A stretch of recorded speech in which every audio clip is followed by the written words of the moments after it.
Hey, this is Pastor Ryan. Thanks for joining me for the Sunday Preview.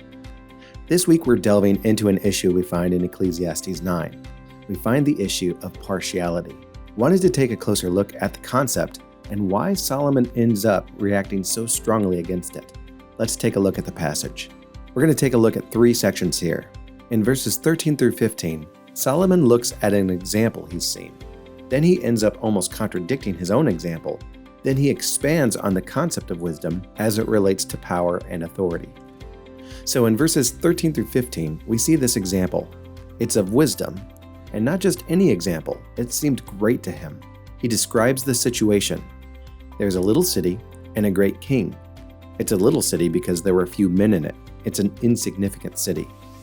But we see a great king comes against it, besieged it, and built great siege works against it. But there's a force of resistance in the city. He's described twice as poor, but also described twice as wise.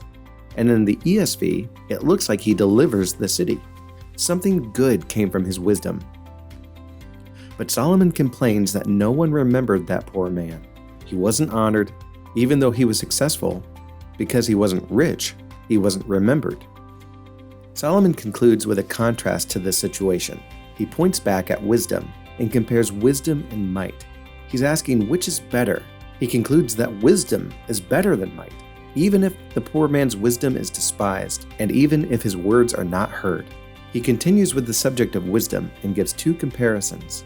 First, he compares the quiet words of the wise with the shouting of a ruler, and says wisdom is better. He also says wisdom is better not just of the ruler, but any of the weapons of war he could use. But he finishes with a contrast, saying the effect of wisdom can be undermined by even one sinner. It only takes one sinner to destroy the products of wisdom. Here are a few questions you might think through in your reflections this week. When it comes to the partiality Solomon complains about, what is the underlying issue? Why does this demonstration of partiality irritate Solomon so much?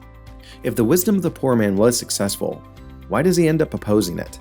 Why not just let it go after praising the wisdom of the poor man? And in the face of the shouting of the ruler and weapons of war, why does he continue to tell us to stick with wisdom? We're looking forward to our time together on Sunday. God's blessings on your week.